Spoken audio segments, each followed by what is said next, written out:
নেতা দামি মার্সিডিজ ব্র্যান্ডের গাড়ি নিয়ে বিদেশে ঘুরে বেড়াচ্ছে, বউ বাচ্চা নাতি ফ্যামিলি নিয়ে।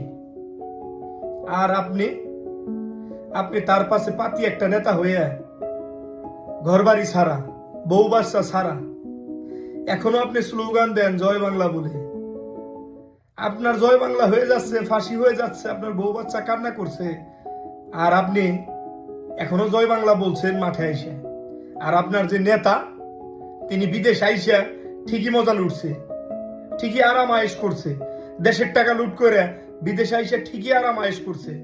এখান থেকে যদি আপনারা শিক্ষা না নিতে পারেন, পৃথিবীর কোনো বিশ্ববিদ্যালয় থেকে আপনারা শিক্ষা গ্রহণ করতে পারবেন না।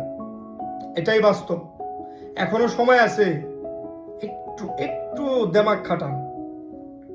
যে নেতারা আপনাদেরকে ফেলে রেখে চলে গেছে, তাদের পিছে ঘুরে কি লাভ?